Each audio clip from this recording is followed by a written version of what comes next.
Hey guys, AK James 762 here, and I'm back for one of my my review videos. I get some good feedback about my review videos, so I'll go ahead and keep doing them for you. I'm gonna do a review on the Hi-Point pistols. I own 3 of the 4 Hi-Point pistols. I got the 9mm in the middle, I got the 40 caliber over here, and I've got the 45 over here. They also make a 380, but I'm not a big fan of the 380. So I'll start with the 9mm. I'll go ahead and safety check it for you guys. Empty magazine, empty chamber. Now on the Hi-Points, the safety lever is here. The slide does lock back on the last round, and there is no slide release. The slide release on a Hi-Point is when you insert a full magazine, you just pull back on the slide and let it ride forward. It does have a magazine drop safety, which means when the magazine is out of the firearm, it will not fire. See, I did put the ghost ring sight on there. If you guys watched the other video, you would know that. As you can see, it's quite bulky. It is a bigger handgun. They do call it the Model C9 for compact. It's not very compact, but it fits real good in my hand anyway. It fits real good, you know. Hold it nicely. It's pretty accurate. I put a Hogue Handall sleeve on there. I think this was the junior one, and it's got the little finger bump that'll fit on the finger bump on the. I wouldn't call it a finger groove, but it fits on the finger bump thing on the grip. But it's a pretty heavy handgun for being a polymer frame.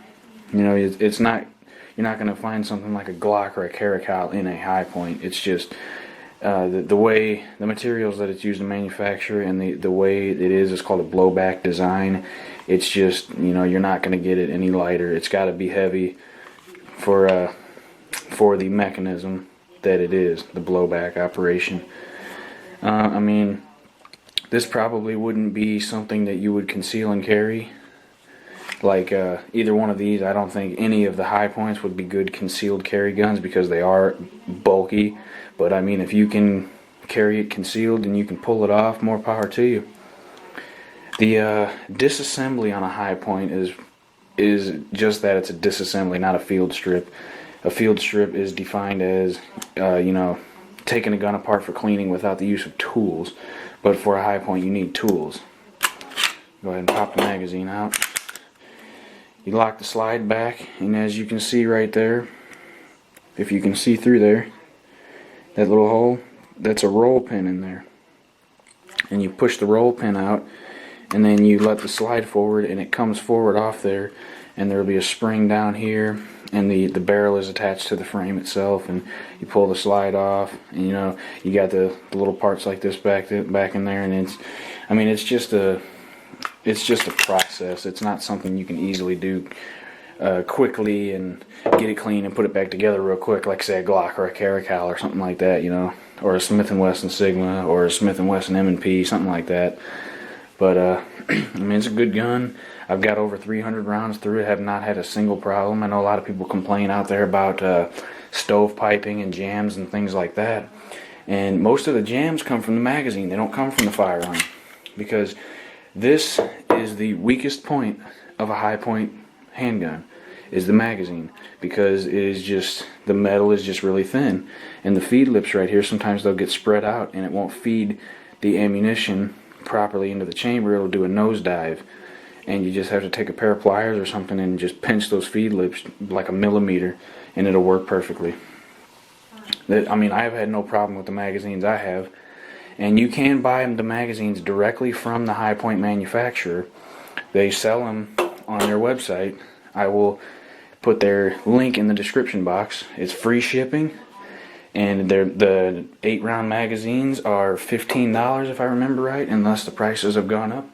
And they do offer a 10-round magazine with a grip extension for $18, I believe. And as you can see, I'll put the 8-round back in there. You see, it's got this little pinky pinky spot down there to rest your pinky on. You pop that out, put the 10 round in there, and it gives you a little bit of a grip extension. Makes the grip a little bit longer to accommodate for bigger hands, I guess. And plus you get an extra 2 rounds in there, which, I mean, more rounds is always a plus.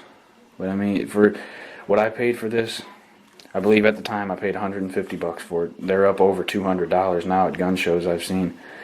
And for $150, you can't go wrong with a Hi-Point. If you're having the stove piping problems and the jamming problems and things like that, you need to try the trick with the magazine. Just take a plier or vice grip, channel lock, something, and just pinch these feed lips. These 2 parts right here, those are the feed lips. Just pinch those together just a little bit. Try it again. Run about 100, 200 rounds through it, and you should have no more problems. Like I said, I've put 300 plus rounds through this, and I have not had a single problem. Never had a jam, stovepipe, anything like that. Maybe I got lucky. I don't know. I've used 10 round magazine. I've used multiple 8 round magazines. Never had a single problem. Okay, let's go ahead on to the 40 caliber. This is the model JCP 40 caliber, 40 Smith & Wesson. It has they say a 10 round magazine, but I put 10 rounds in here and it's just too much for the magazine, I guess. It doesn't chamber the first round, but I put 9 in there and it works flawlessly. I have the full-size Hogue handle on this one, just because I put the Hogue handles on there because they have the plastic grips, and it's just when your hands get sweaty, it kind of slips up. So that's just to prevent that. It's got the rubber gripping on the side.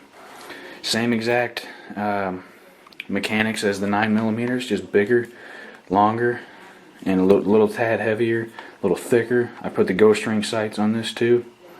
Didn't do it on camera because I did the 9mm, and it's the same exact thing. There is an accessory rail, but it is a proprietary accessory rail, meaning that it will only fit the laser and flashlight mounts from Hi-Point. So you cannot buy just a generic light mount or laser mount and put it on there. It won't fit. And like I said, it's the same mechanics, same grip style, fits in my hand real well, pretty accurate. Not too much recoil with this. I mean, I hear people complain that 40 caliber has a snappy recoil, but the recoil is pretty manageable. I can stay on target pretty good with this. I mean, there's nothing really more to say about it. It is safe. No rounds. It is safe. I stay on target pretty good, as I was saying, even under rapid fire. And maybe since I've put about 300, 350 through this as well, maybe I've broken the magazine in to where I can fit 10 rounds in there now, and it will work fine. Go ahead and dry fire it. And I mean, it disassembles just like the 9mm. It's pretty much an exact replica, just bigger and chambered for a different round. And go on to the 45 right here. This is the model JHP. Same exact thing as the 40 caliber. It's the same exact size and dimensions and everything. It's just a little thicker. I'll put them side by side for you. You can tell the 45 is on the right side over here. It's just a little bit thicker than the 40 caliber over here on the left. Now this has a 9 round magazine. Put 9 rounds in there. Works perfectly, just fine. Hogue handle. Proprietary rail, just like the 40 caliber. I put the ghost ring sight on it too. I mean, again, I've got 300 plus rounds through this, not a single problem. No jams, no stovepipes, anything. The 40 and the 45 both have these magazines with this block thing at the end of it, which I'm not a big fan of, but hey, each one of these guns was $150. So I mean, spend about $500 including tax and all that, and you get 3 badass tanks of handguns. I mean, I've seen videos on YouTube with torture tests with the Hi-Points, and nothing stops these damn things. They're unstoppable. They're like the AK of handguns. Hi-Point does offer a full, no questions asked, lifetime warranty. So if one of your guns is damaged, you give them a call, shoot them an email, whatever you got to do, and you ship the gun to them. They'll fix it. And I believe if they can't fix it, they'll send you a brand new gun. I'm not 100% on that, but that's hearsay. And when they send it back to you, they'll send you a free magazine too to compensate for the shipping costs, which is pretty badass. And this warranty, lifetime warranty, is transferable through users. So say you have a High Point and your buddy is going to buy it off you or whatever, and you sell it to him, private sale, that warranty transfers to them. So if they have a problem with it, they can send it in, no questions asked, get their stuff fixed and sent back out to them, get them a free magazine. Other than that, man, I mean, I don't believe they have specific concealed carry holsters or even outside the waistband holsters or anything, drop leg holsters, anything like that. I don't think they have anything specific for High Point handguns because, like I said, they wouldn't be the best to carry because they are so big and bulky and heavy. But I mean, they're great guns. They're reliable unless you get a bad one. Like, I mean, I don't understand what all these people's problems are with High Points. They say they jam, they say they stovepipe and all that stuff. Like I said, I've gotten over 300 rounds through each of these handguns and have not had one single problem with any of them. And I've used Winchester white box ammunition, I've used Federal premium ammunition, I've used Remington UMC, and it doesn't matter what ammo I use, not had a single problem. The only problem I ever had was with the 40 caliber when I put 10 rounds in the magazine and it just wouldn't feed the first round. But like I said, I've broken in the magazine. Maybe it'll feed all 10 rounds. I don't know. Haven't tried it. Alright, well this video is getting kind of long. I'm going to have to cut it short. Hope you guys enjoyed watching. Hope you guys learned something. And stay tuned with my channel. Like, comment, and subscribe for me if you would.